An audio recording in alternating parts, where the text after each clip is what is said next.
আপনারা তো দেখেছেন যে তুরস্ক 20 কোটি টাকা দিয়েছে ঢাকা বিশ্ববিদ্যালয়ের মসজিদ তদারকি করার জন্য। কেন দিয়েছে আমরা বুঝেছি, ওটা তো আমাদের কাছে পরিষ্কার। ওই টাকা আসলে কোন খাতে ব্যয় হবে ওটা আমরা জানি, শিবিরের উন্নয়নে ব্যয় হচ্ছে ওটা আমরা জানি।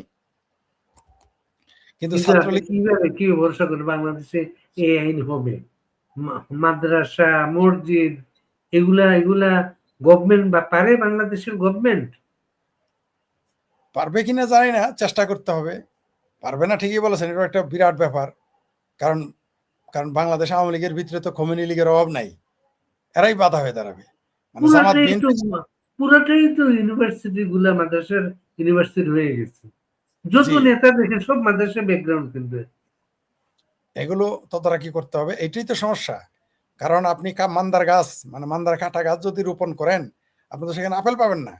আমাদের এইখানে যারা মুক্তিযুদ্ধের পক্ষে হোক আর বিপক্ষে হোক, বিপক্ষেরা তো করবেই, ওরা তো চাইবে। যে দেখেন না, ওই রেস কোর্স ময়দানে একটা ফাত্রামি শুরু করছে, গাজাঘর মসজিদ বানাবে।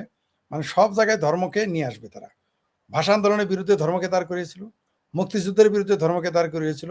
এমনকি এই যে 2024-এর 5ই আগস্ট, এখানেও ধর্মকে নিয়ে এসেছিল আওয়ামী লীগের বিরুদ্ধে। এটাও আওয়ামী লীগের আমরা বুঝাইতে পারি না। আমরা আওয়ামী লীগের লোকদের বুঝাইতেই পারি না যে মোল্লা আর মিলিটারি তোমাদের বা আপনাদের পক্ষে না। এটা বললেই তারা নয়া বইয়ের মতো গাল বলে, আমাদের উপরে গুসা। তোমরা কথা বললো না, তোমাদের কারণে আমার ভোট নষ্ট হয়। তা আমার কারণে কি 2024-এর 5ই আগস্ট হয়েছে? ওটুকু আমাদের জন্য এই কথা বললে তখন আগে এক গাল ফোলা থাকে, ওই কথা বলে 2 গাল ফোলা হয়ে যায়। কি আর বলবো রে ভাই।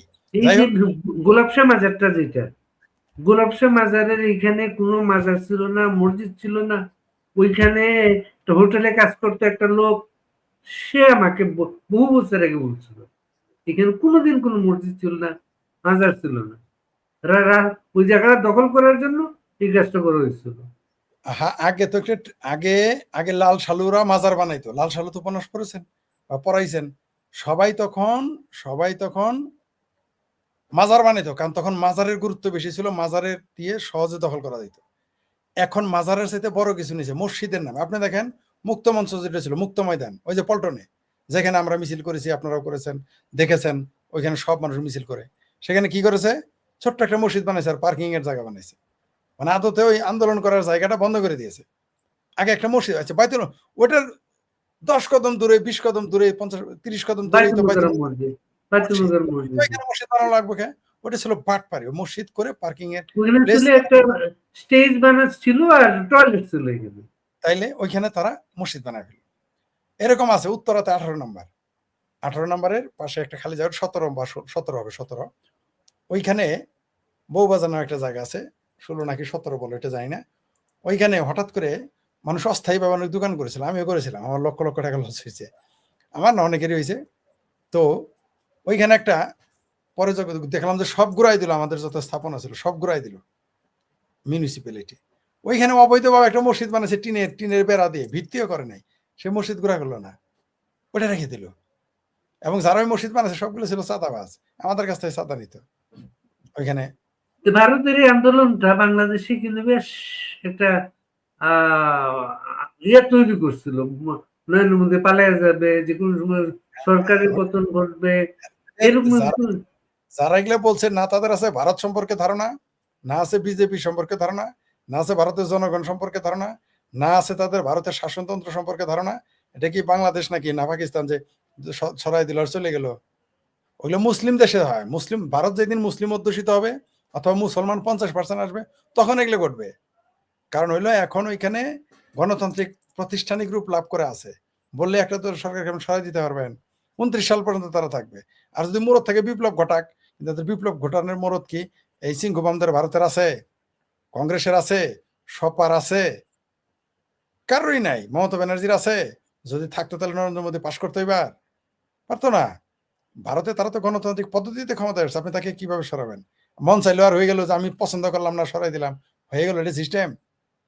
সরকারের পতন হইলো, ইলেকশন হবে সেখানে, অন্য কিছু হবে না। ইলেকশন করে আসতে হবে সেখানে। আবার এটা তো আর বাংলাদেশ না যে আপনি আওয়ামী লীগ নিষিদ্ধ করবেন, ওইখানে তো আপনি বিজেপি নিষিদ্ধ করতে পারবেন না, ওইখানে তো চর্চা তাদের নাই। তাহলে সেখানে নির্বাচন করলে আবার বিজেপি ক্ষমতায় আসবে। এখনই মধ্যবর্তী নির্বাচন দেন, আবার বিজেপি ক্ষমতায় আসবে। 29 সালে আমি একটু আগে এক জায়গায় বলে আসলাম, এই যে তেলচোরা পার্টি যে কাজটা করলো, এই কাজ করাতে 29 সালে 29টা সিট বেশি পাবে। যেমন পশ্চিমবঙ্গ থেকে 20টা সিট বেশি পাবে, কমপক্ষে 15 থেকে 20টা সিট লোকসভায় বেশি পাবে বিজেপি বা তার জোট। তেমনি এই ককরোচ পার্টির ফালাফালিতে 29 সালে 29টা সিট বেশি পালো, মানে 29 আর ধরেন 15, মানে 30 আর 15, 45টা সিট বেশি বাড়লো এই 1 বছরের কর্মকাণ্ডে বিজেপি বিরোধী দ্বারা। আপনি ওইখানে গেছেন, তেলাসরা পার্টিরা বলছে যে প্রশ্নপত্র ফাঁস নিয়ে কথা বলতেছে, প্রশ্নপত্র ফাঁস নিয়ে কথা হইতেছে। ওইখানে আপনি সর্বোচ্চ শিক্ষামন্ত্রীর পদত্যাগ চাইতে পারেন। প্রশ্নপত্র ফাঁসের বিরুদ্ধে আন্দোলন হইলে ওখানে তো আমারও সমর্থন থাকবে, আপনিও তো করেন। পৃথিবীর যে কোনো দেশে প্রশ্নপত্র ফাঁস করছে সেটার বিরুদ্ধে আন্দোলন কে সমর্থন করবে না? কিন্তু ওইখানে যায় যদি আপনি বলেন তেরা মেরা রিশতা কিয়া লা ইলাহা ইল্লাল্লাহ নারায়ে তাকবীর আল্লাহু আকবার 370 যুক্ত করবে, তারপরে বলবে যে যোগী আদিত্যনাথকে সরাও। সেটা তো যোগী আদিত্যনাথের সাথে প্রশ্নপত্রের কোনো সম্পর্কই নাই। সে উত্তরপ্রদেশের মুখ্যমন্ত্রী, তারপরেও তো কেন চাইলো ককরোচ পার্টির ওইখানে আইসা এই সপা নেতা, মানে আগুন লাগছে আলু পোড়া খাইতে গেছে। তো এটা তো ভাই বাংলাদেশ না, ওটা তো ঢাকা না, ওটা দিল্লি এবং ভারত। চলবে না ওইখানে ওই বাংলাদেশের মতো ফাত্রামি ভারতে চলবে না। 2014 সাল থেকে চেষ্টা করে নরেন্দ্র মোদী যেদিন ক্ষমতায় আসছে তারপরের দিন থেকেই এই সরকার ফেলে দেওয়ার চেষ্টা পারছে তারা। দিন যত যাচ্ছে বিজেপি তত মজবুত হচ্ছে এবং আরো মজবুত হবে, আরো মজবুত হবে। আগামীতে 2029 সালে যে তাদের লোকসভা মানে জাতীয় নির্বাচন ন্যাশনাল ইলেকশন হবে, সেইখানে দেখবেন বিজেপি আরো বেশি আসনে ক্ষমতায় আসবে। এখনই তো তাদের হাতে 360টা হয়ে গেছে, 354টা ছিল আর 6টা বোধহয় ম্যানেজ করে ফেলেছে তাদের সমর্থনে। ওই যে ওই বিলটা পাশ করবে যাতে ভারতে আপনি টাকা এনজিওর নামে টাকা আইনা কোনো সন্ত্রাসী কর্মকাণ্ড এবং ধর্মান্তরণের কাজে না খাটাইতে পারেন। ভারতে এই মুহূর্তে সবচেয়ে বড় এনজিওদের বড় ব্যবসা হচ্ছে হিন্দুদের খ্রিস্টান বানানো, হিন্দুদের মুসলমান বানানো। এর চেয়ে বড় ব্যবসা এখন এনজিওদের ভারতে নাই। ভারতের কোনো এনজিও কোনো কাজের মধ্যে তারা নাই, সবগুলো কাজ। আর হইলো সিংকু বামদের কাজ হলো ভারত ভাঙার কাজে ইনভেস্ট করা, বুদ্ধিবৃত্তিক বদমাইশি করা। ভারতের যারা বামপন্থী, আমি বলেছি তো, ভারতের সবচেয়ে বড় শত্রু ভারতের বামপন্থীরা, বলছি না সবাই, অধিকাংশ। ভারতের সবচেয়ে দ্বিতীয় বড় শত্রু হচ্ছে যারা মুসলিম লীগ থেকে আইসা যারা কংগ্রেসে যোগ দিয়েছে, বামপন্থী রাজনীতি বা সপাতে যোগ দিয়েছে, ওই সকল মুসলিম লীগ মুসলমানরা হলো ভারতের দ্বিতীয় বড় শত্রু। এই লোকগুলোই এনে দেখেন কারা কারা আছে, সব ওই পার্টি যারা ভারতকে টুকরো করতে চায়, যারা হিন্দুদের ধ্বংস চায়, যারা বলবে নাম রেহেগা শ্রে পাল্লাকা এটা বলা যাবে কিন্তু নাম রেহেগা রামকা এটা বলা যাবে না।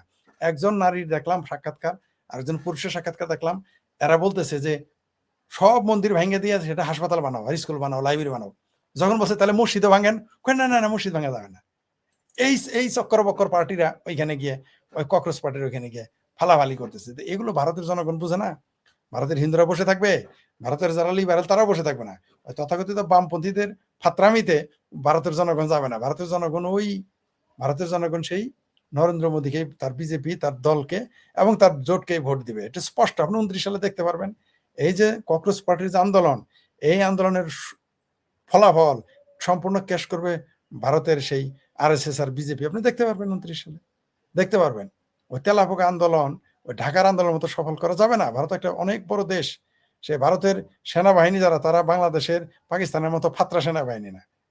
যারা ভারত বাংলাদেশ আর ঢাকায় সেনাবাহিনীর নেতা হয়, সেনাপ্রধান হয়, এরা তো ফাত্রা। আর যে কোনো সময় রাজনৈতিক আপনি ফাত্রা দেখেই তো দেখবেন পাকিস্তানে কোনোদিনই গণতন্ত্র প্রতিষ্ঠিত হয় নাই, হবেও না, বাংলাদেশে হতে দেয় না। পাকিস্তান পর্দার সামনে থেকে গণতন্ত্রকে ধ্বংস করে সেনাবাহিনীরা ফাত্রামি করে, আর বাংলাদেশের পর্দার পিছনে থেকে সেনাবাহিনীরা ফাত্রামি করে। সেনাবাহিনী কোনোদিনই, ভারত পাকিস্তানের সেনাবাহিনী কোনোদিনই গণতন্ত্রের পক্ষে ছিল না, না ছিল, না আছে, না থাকবে। এটা বললেও দেখি যে অনেকের নয়া বইয়ের মতো গাল বলা উচিত কথা, একটু তিতাই লাগবে, কিছু করার নাই। বাংলাদেশ এবং আর ওই বাংলাদেশের সেনাবাহিনী আর ভারতের সেনাপ্রধানের সাথে ওই পাকিস্তানের সেনাপ্রধানের সাথে ভারতের সেনাপ্রধানের তুলনা করলে চলবে? ভারতের সেনাবাহিনী কখনোই তারা করে নাই, করবেও না।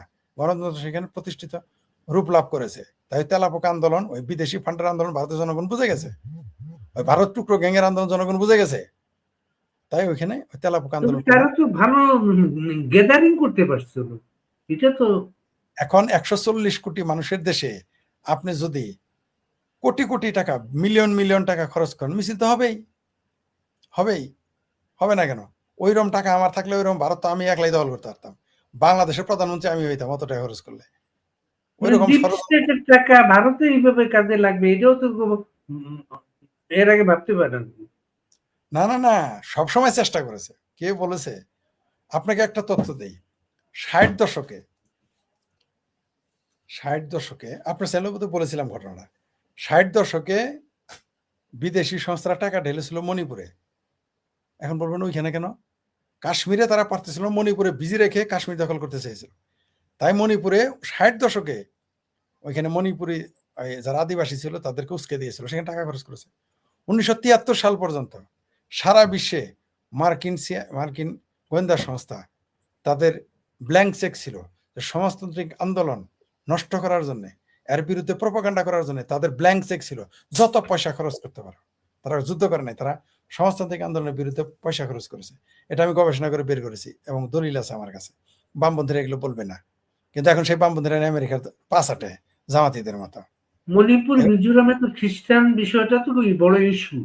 হ্যাঁ, ওইটা ইস্যু ছিল, তখন এটা ব্যস্ত রেখেছিল। পরে 2-3 বছরে সরকার ওটা থামাইতে পারে, উদ্দেশ্য ছিল কাশ্মীর দখল করবে।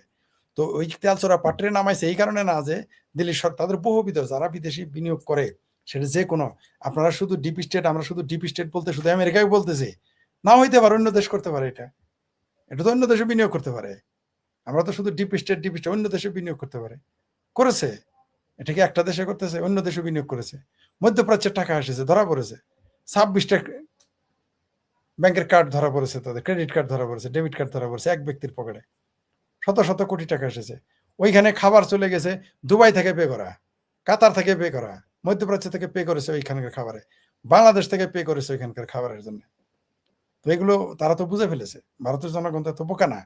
আবার একটা জিনিস বলি, যদি কোনো কারণে ককরোচ আন্দোলন সফল হয়, এই ককরোচ টুকরো গ্যাংয়ের আন্দোলন সফল, ভারত টিকবে না তো, ভারত ভেঙে যাবে যদি এর আন্দোলন সফল হইতো।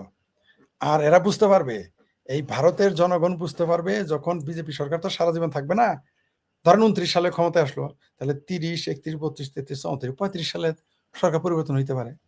তখন দেখবেন যে, বুঝছেন, মনে করেন যে তখন, হ্যাঁ, ভাবির পোলা তো মাঝে মাঝে কি উর্দু বলবো যাতে পাকিস্তান না ভাঙে, কিন্তু উর্দু বললে তো পাকিস্তান ভেঙে যাবে, কিছু করতে পারবো না ভাবির পোলা, কোনো উপায় নাই। ঠিক আছে? তো এই যে ভারত কখনোই অন্য দেশে বিনিয়োগ করে না, যেটা অন্য দেশ ভারতের উপরে বিনিয়োগ করে মানে ক্ষতি করার জন্য, এটা ভারত করে না, বা করলেও সেটা পরিমাণ খুবই কম।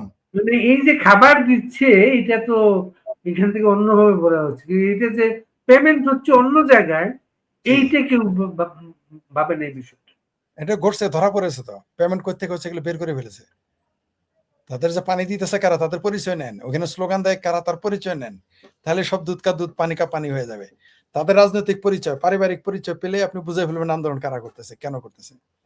আসল উদ্দেশ্য তেলাপোকা আন্দোলন উদ্দেশ্য ক্ষমতা, নরেন্দ্র মোদীকে, এই যে 3 টার্ম নরেন্দ্র মোদী ক্ষমতা, এটা সহ্য করতে পারতেছে না, কারণ তারা তো ভোটে যাইতে পারতেছে না, তাই ষড়যন্ত্র করে ক্ষমতায় যাওয়ার স্বপ্ন দেখতেছে।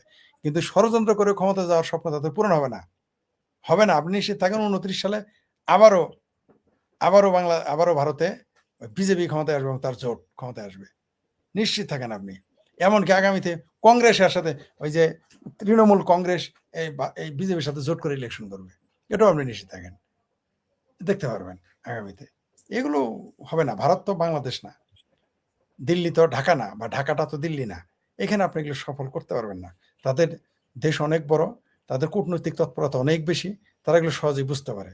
তার জন্য এই আন্দোলন, এটা তো ছোট আন্দোলন, শাহিনবাগে মাসের পর মাস পড়েছিল, তারপরে গুরগাঁও দিল্লির অদূরে, সেখানে মাসের পর মাস পড়েছিল, কি করতে পারছে? কিছুই করতে পারে নাই, ভবিষ্যতেও কিছু করতে পারবে না। জি, ধন্যবাদ। এই যে গাজী নজরুলদের যে প্রাদুর্ভাব শুরু হইলো চতুর্দিকে, দেখলেন হঠাৎ করে এটা থেমে গেল হচ্ছে রাষ্ট্রপতি পদত্যাগ ইস্যুতে।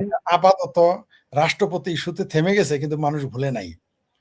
দুষ্ট পোলাপানেরা মিম বানানো শুরু করেছে। আবার জামাতের আরেক ওই 4 নাম্বার, এটা 2 নাম্বারে বলছে সেবা করতে এসেছিল ওই মেয়ে, নাকি তাকে সেবা করতে এসেছিল, চোরে সাক্ষী গাইড কাটা। আর সবচেয়ে মজার বিষয়, এই গাজী নজরুল ইসলাম ডাকাতি করত। সে শুধু অদ্ভুত ব্যাপার, জামাতিরা যে, মানে আমি আজকে জেনে আশ্চর্য হয়ে গেছি। ওই তার আসনেরই সাবেক এমপি বলেছেন যে তাকে ডাকাতি করতে গিয়ে ধরেছে এবং তাকে পিটিয়ে পেশাব খিলিয়ে তারপর তাকে বাড়িতে পাঠিয়েছিল এই গাজী নজরুল ইসলাম। এই জামাতিরা যে ডাকাত পালা শুরু করছে, কয়দিন পরে শুনবেন কিছু চোর বাটপার পকেট মারো এরা নমিনেশন দেওয়া শুরু করবে। সে দাবি করে সে মুক্তিযোদ্ধা, সে দাবিও করে জামাতে একমাত্র মুক্তিযোদ্ধা। আবার জামাতের মুক্তিযোদ্ধা হিসেবে নিজের দাবি করে। এগুলো টোটালি এদের এই যে দেখেন ইয়েটা শুধু গাগি না, এই বিএনপি সাইফুর রহমানের ছেলে নাসের, মানে কি যে হঠাৎ করে বাংলাদেশে ভয়াবহ একটা ইয়ে প্রকাশ পাইতে শুরু করলো সেটা। আরো হবে। বাংলাদেশে শুনেন, ওই যে আমাদের দেশের যে অবস্থা, এখানে সব রাজনৈতিক যত বাটপারি চোরামি এগুলো সব একটা একটা করে প্রকাশ পাবে আস্তে আস্তে। কেউ রক্ষা পাবে না, প্রত্যেকেরই সবকিছু প্রকাশ পেয়ে যাবে, সবকিছু বের হয়ে যাবে, সবকিছুই আস্তে আস্তে বের হয়ে যাবে। এদের ক্ষমতা না দিলে একটা মানুষকে বোঝা যায় না। তার আমি এত লম্বা লম্বা কথা বলি, আমাকে সুযোগ দিতে হবে, ক্ষমতা দিতে হবে। আমি কি করি এখন, এত নীতি কথা বলি, এই ক্ষমতা পাওয়ার পরেও যদি আমি এই নীতিতে অটল থাকি তাহলে আমি রাইট।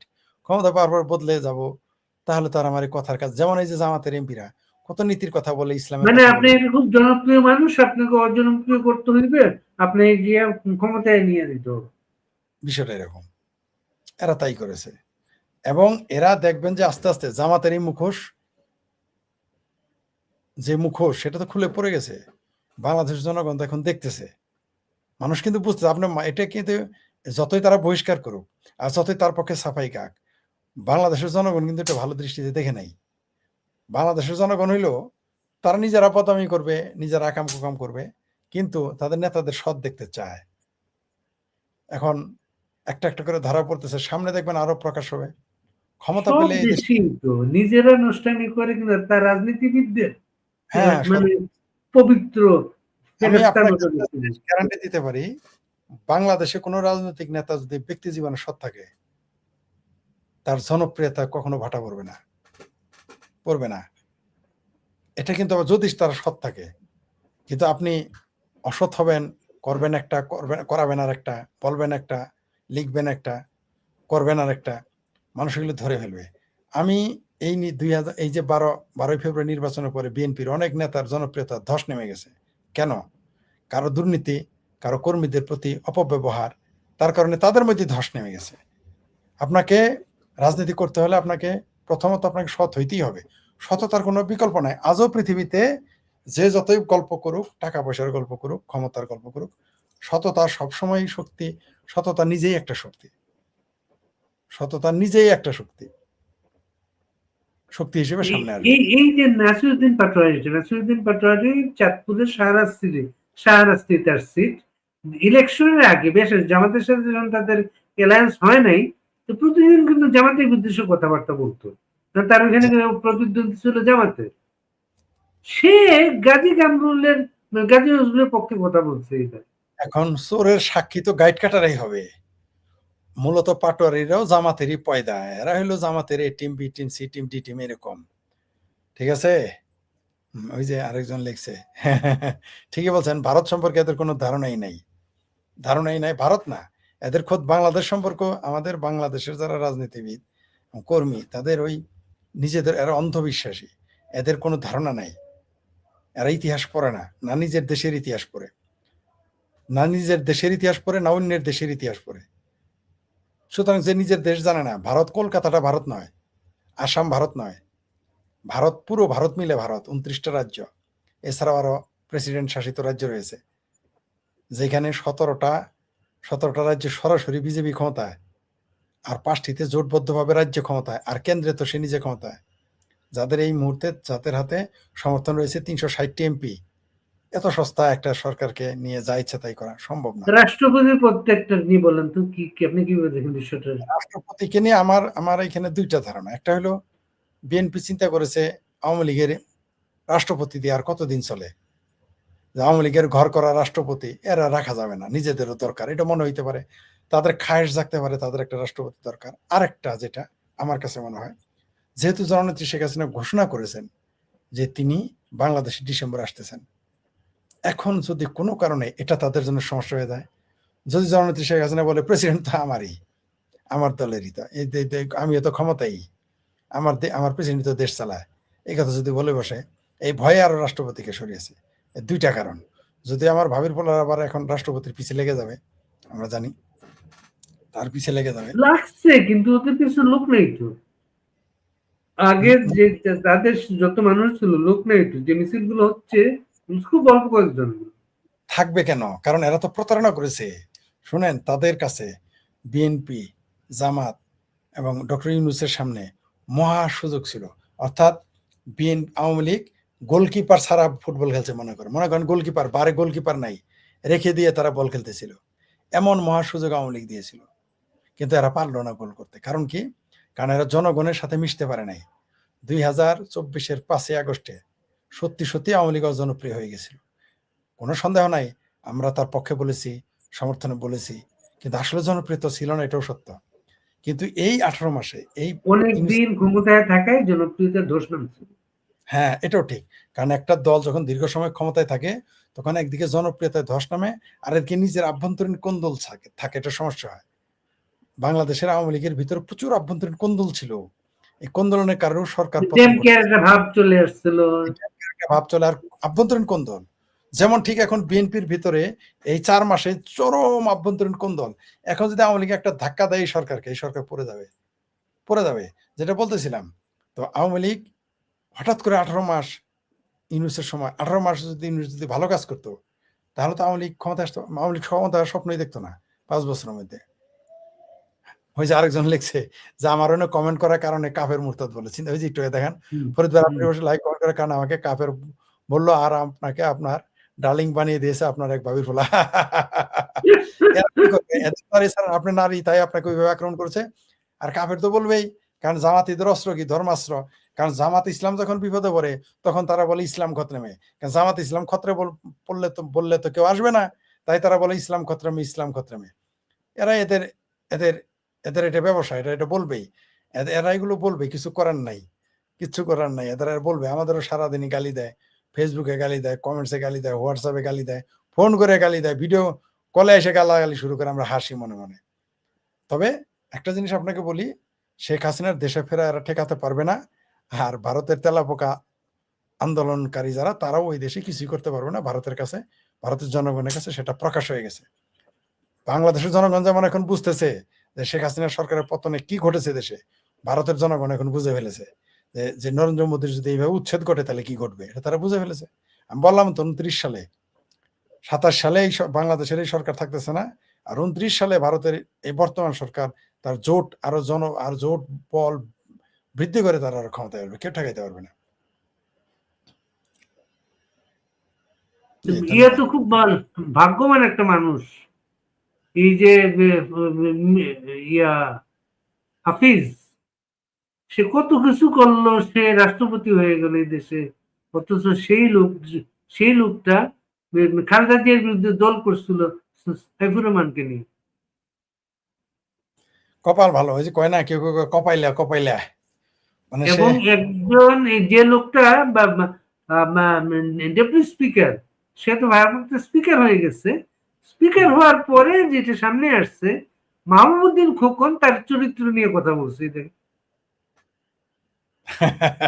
আস্তে আস্তে সব বেরোবে। আমি অনেকদিন আমার মানে সহ্য ক্ষমতার বাইরে চলে গেছে এই বালক নেতাকে নিয়ে। সে সুপ্রিম কোর্টে জামিনের জন্য এসেছিল, আপনারা জানেন বোধহয়। একজনের স্ত্রীকে হাসপাতালের সামনে একজন স্ত্রীকে সঙ্গে পরকীয়া প্রেম করতো। পরবর্তী পর্যায়ে সেও আমার সুপ্রিম কোর্টের লয়ার, সে যে হাতে নেতা পাইছে তার গাড়িতে হাতে নেতা পেয়েছে, ধরছে, তাকে ওখানে রাস্তা ফেলে পিটিয়েছে, তার সব কাপড় খুলে ফেলছে, আপনারা জানেন অনেকেই। এই কায়সার কামালের পরবর্তী পর্যায়ে আমরা চেষ্টা করছিলাম যে সে লয়ারকে বানাতে, যে তুমি মামলা করো না, কিন্তু মামলা করছে, মামলা সে গ্রেপ্তার হলো। এই যে কোন থানা জানি, কলাবাগান থানায় ছিল, এবং তার জামিনের জন্য গেল। জামিনের জন্য যাওয়ার পর হাইকোর্টে আসার পর হাইকোর্ট তাকে জামিন দিল একটা শর্তে, সেটা হলো সে জেল থেকে বের হওয়ার পরে সে আন্ডারটেকিং দিতে হবে, স্ট্যাম্পের উপর আন্ডারটেকিং দিতে হবে। জেল থেকে বের হওয়ার পরে ওই মহিলার কাছে যাইতে পারবে না, ওই লোকের ওই লয়ার স্ত্রীর কাছে যেতে পারবে না। উনি সে আন্ডারটেকিংটা দিয়েছেন। এই আন্ডারটেকিং সেখানে আপনার কপি দিয়েছে, দেখবেন। যেই লোক এত নৈতিক স্খলন, আর চুরি করে বেটা, চুরি ধরা বড় স্কেল লেগে নাকি মারি কাজ স্কেল লেগে, সেই লোক কিভাবে নেতা হয়? সেই লোক কিভাবে সুপ্রিম কোর্টে নেতা হয়? সুপ্রিম কোর্টে সে আন্ডারটেকিং দিয়েছে, আগে সুপ্রিম তাই আন্ডারটেকিং দিয়ে এই লোকটা জেলতে বাইরেছে সে, এবং পরবর্তীতে জাজমেন্ট দিয়েছে কোর্ট, জাজমেন্টটা এখানে লেখা আছে, সেখানে স্বীকার করেছে মরম খন্দকার মাহবুব হোসেন সাহেব, সে বলছে উনি তার পক্ষে দোষ স্বীকার করেছে, অপরাধ করেছে, ক্ষমা করে দেন, আন্ডারটেকিং রাজি আছে সে। যে লোক আত্মস্বীকৃত অপরাধী এবং এই জাজমেন্ট আছে আপনার পাশে দেখেন, সেই লোক কিভাবে আইনজীবীদের নেতা না, নৈতিক স্খলন জড়িত কারণে সে আইনজীবী, সুপ্রিম আইনজীবীদের সদস্য কিভাবে তার থাকে সে সুপ্রিম কোর্টে সে যে আন্ডারটেকিং দিয়েছিল সেটা সে লঙ্ঘন করেছে। পরবর্তী পর্যায়ে কয়েক মাস পরে আবার সে আইনজীবীর স্ত্রীর সঙ্গে যোগাযোগ রাখছে, যোগাযোগ করার পর এবং সেখানে এবং এটা কি এর জন্য বারবার দিচ্ছে আসাদ নূর নাকি তথ্য সহ দেখিয়েছে? আমি তাকে জিজ্ঞেস করেছিলাম, সে না করেছে। আমি তরণী দাসকে জিজ্ঞেস করেছিলাম যে সে বলেছে না, সে মুসলমান হয় নাই। আর সে যদি মুসলমান হইতো হিন্দু সমাজ তো তাকে গ্রহণ করতো না, কারণ হিন্দু ধর্মে এক ধর্ম থেকে আরেক ধর্মে গেলে তাকে তো সহজে গ্রহণ করে না। সে আমাকে বলেছিল তার কি একটা দরকার ছিল, মানে প্রত্যয়নপত্র আর কি, প্রত্যয়ন কোন একটা কাজে, তো একজন মেহেদী হাসান না কার নামে প্রত্যয়নপত্র তাদের নিয়ে আসছিল যে আপনার হিন্দু নামে এটা হবে না, এই নামে দিয়ে দেই, সে ওইভাবে প্রত্যয়নপত্র আইনা তারা কাজটা করে দিচ্ছিল। না, সে আমাকে বলছে যে সে মুসলমান হয় নাই। তখন আমি সে মুসলমান হয় নাই, মুসলমান নামে একটা প্রত্যয়নপত্র এনে দিছিল একটা কাজে, সে মুসলমান হয় নাই। হিন্দুদের সে মুসলমান হইলে তাকে হিন্দুরা গ্রহণই করতো না। সনাতনী এই যে আজকে তার বাড়িতে, পলাশ বাড়িতে ওই তার বউরে ওইখান থেকে বের করে দিয়ে তালা মেরে দিচ্ছে। দেখেন কত চুপচাপ, কোনো সারা শব্দ নাই। আমরা এত বড় আন্দোলন দেখলাম, এই আন্দোলনটা হারিয়ে গেল। এখন বাংলাদেশের হিন্দুরা ঐক্যবদ্ধ নয়, ভারতের হিন্দুরা ঐক্যবদ্ধ নয়, ভারতের হিন্দুরাই তো ঐক্যবদ্ধ না, তো বাংলাদেশ হিন্দুরা ঐক্যবদ্ধ কিভাবে হবে? তো এই জন্য এরকম এগুলো ঘটবে। হিন্দুরা ঐতিহাসিকভাবে ঐক্যবদ্ধ ছিল না, তার জন্য তো তাদেরকে কখনো 800 বছর আরব, তুর্কি, মোগল এরা শাসন করেছে, এমনকি তুর্কিদের দাস এসে দিল্লির বাদশা হয়ে গেছে। হাস্যকর ব্যাপার পৃথিবীর ইতিহাসে। ঘটক বলে একজন সাংবাদিক আছেন না, জি, উনাকে একদিন আমার অনুষ্ঠানে আনছিলাম, উনি বলতেছে উনার কিন্তু হিন্দুরা উনার কল্লা চায়, উনার দাবি করে, কারণ উনি পারিবারিক আইনটা নিয়ে কথা বলে, মেয়েদের যে সম্পত্তি দেয় না এটা নিয়ে কথা বলে, একজন উনার বিরুদ্ধে ক্যাম্পেইন করে। উনাকে যখন আনছিলাম, হিন্দু ছেলেরা তার বিরুদ্ধে লিখতেছিল।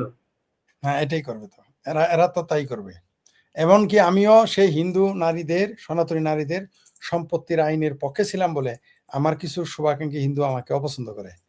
যখন আমি তাদের বলেছিলাম যে কেন সমভাগ হলে আপনার সমস্যা কি, তারা বিভিন্ন যুক্তি দেখালো নারী ঘরের সম্পত্তি দেওয়া যাবে না। আপনি তো ওই যে মুসলমান জঙ্গিদের মতোই, ইসলামী জঙ্গিদের মতো চিন্তা ভাবনা করেন, নারীদের সম্পত্তি দিলে আপনার সমস্যা কোথায়? তারা বিভিন্ন যুক্তি দেয়। একটা হিন্দু নারী কমেন্ট করছিল যে স্বামীর সম্পত্তি বাদ দেন, বাবার সম্পত্তি আমি পাই না।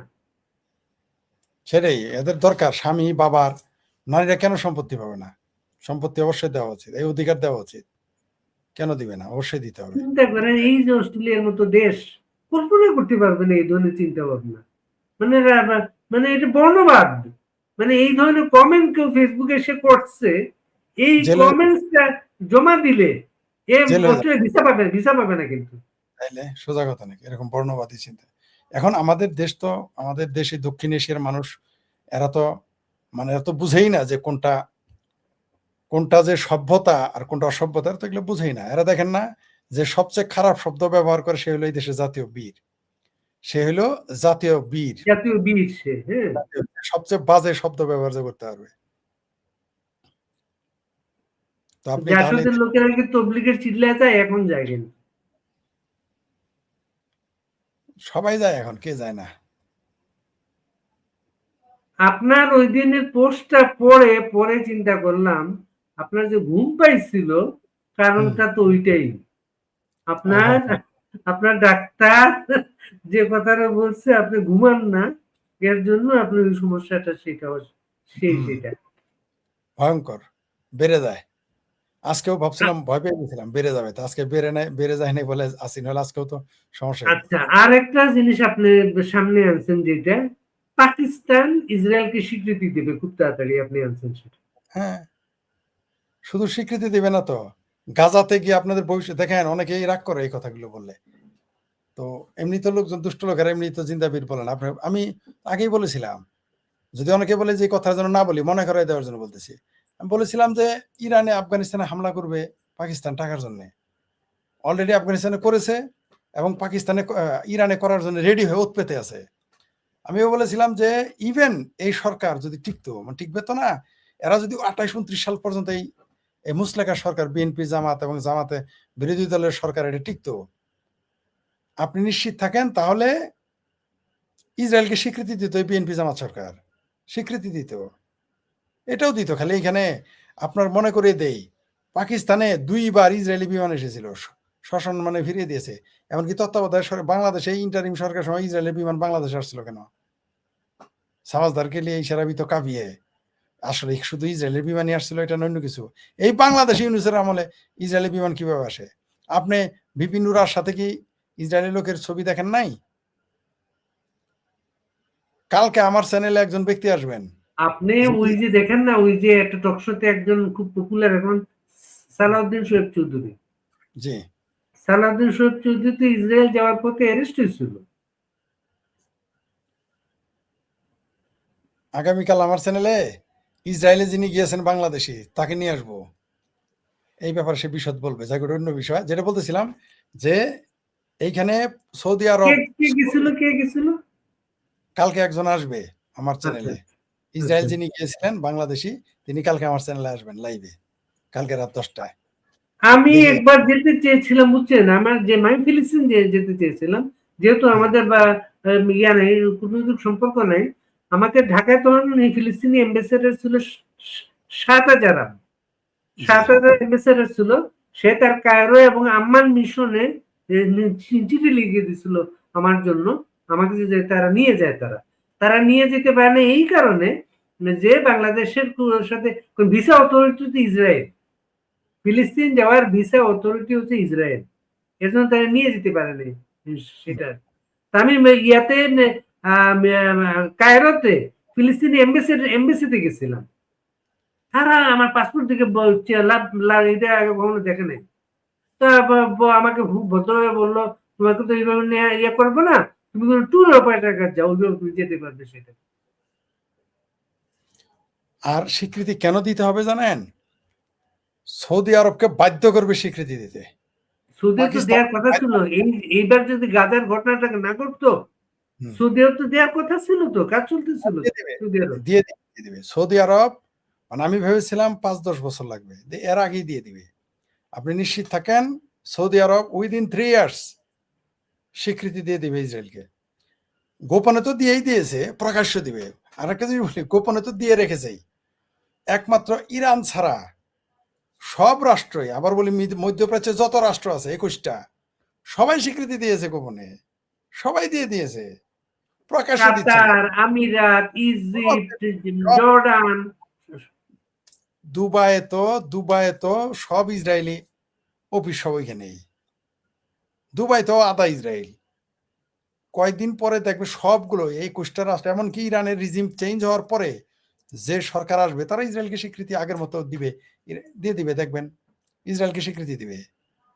তারপরে পাকিস্তানের ফলা, তারপরে পাকিস্তান, বাঙ্গুদের আব্বা যখন পাকিস্তান স্বীকৃতি দিবে, তখন তো বাংলাদেশ স্বীকৃতি দিবেই, ঠেকায় রাখতে পারবে না, স্বীকৃতি দিতে হবে ভারতের বাধ্য। যে অর্থনৈতিক, সারা পৃথিবীতে অর্থনৈতিক অবস্থাতে এত মজবুত, এর গুরুত্বপূর্ণ একটা কারণ হচ্ছে ইসরায়েলের সাথে তার সম্পর্ক। তা তো থাকবেই। ইসরায়েলের সাথে দেখেন আপনি, পৃথিবীর যতগুলো অর্থনৈতিকভাবে মজবুত দেশ, চায়নার সাথে যে গোপন সম্পর্ক নাই, আপনি কিভাবে জানলেন? আমি কিভাবে জানবো? যে ইসরায়েল ইরানের প্রেসিডেন্টকে ম্যানেজ করে ফেলে, আহমেদ নিজাদকে, সেই ইসরায়েলের সাথে গোপনে যে চায়নার সম্পর্ক নেই, কেমনে জানবো আমরা? কি করে জানবো বলেন? চায়নার সাথে যে কার সম্পর্ক আছে আর কার সম্পর্ক নাই এটা তো বোঝা মুশকিল। এরদোগান যে ইসরায়েলের এজেন্ট না, এটা কিভাবে আপনি নিশ্চিত হলেন? ইতিহাস একদিন বলবে। পৃথিবী বড় জটিল। অস্ট্রেলিয়ার ইতিহাসে একটা নারী প্রধানমন্ত্রী আসছিল, জুলিয়া গিলার্ড, খালি ইসরায়েল পছন্দ করে নাই বলে সে দলে ভোটাভুটিতে হেরে গেছে। আর তাইলে কোনোদিন কোনো নারী প্রাইম মিনিস্টার আসেনি অস্ট্রেলিয়া। আসে নাই। ইসরায়েল আলাদা জিনিস। ইসরায়েলের তার প্রযুক্তি, জ্ঞান, শিক্ষা, দক্ষতা এগুলো আলাদা। তার সাথে কোনো দেশের তুলনাই হইতে পারে না। আপনি তাকে পছন্দ করেন, ও আমি তাকে বাংলাদেশের মানুষ জানে না যে এটা, এই যে তারা তো মোবাইল ট্র্যাক করে, বাংলাদেশে যে মোবাইল ট্র্যাক করে নানা কিছু করে, এই সব প্রযুক্তিটা ইসরায়েলি প্রযুক্তি, এটা ইসরায়েলি প্রযুক্তি এটা। পেগাসাস সম্ভবত এটার নাম। যাই হোক, এটা তো এটা যেহেতু বাংলাদেশের সাথে ডাইরেক্ট সম্পর্ক নেই, ইটালির একটা ফার্ম থেকে কিনছে বাংলাদেশ ইসরায়েলি প্রযুক্তি, ইটালিতেই কিনছে, এটা ডাইরেক্ট ইসরায়েল থেকে কিনতে পারে না সেটা। আগামী ৫-৭ বছরের মধ্যে বাংলাদেশও ইসরায়েলকে স্বীকৃতি দিবে। এই আগামী ১০ বছরে পুরো মুসলিম বিশ্ব স্বীকৃতি দিয়ে দিবে ইসরায়েলকে। আপনি লিখে রাখেন। এই ৫৭টা যে মানুষ বারবার এই কথাটা লিখছে, এটার কোনো বাস্তবই আছে? না, আমি সেনাপ্রধান ভারতে যাচ্ছেন, চাই না। এইটা এইভাবে যাবে না। না, সেনাপ্রধান বাদ পড়তেছে, এইটা এখন কিন্তু অনেকের আলোচনায় যে রাষ্ট্রপতি বাদ পড়ছে, সেনাপ্রধানও বাদ পড়বে, সেটা এটা হতে পারে।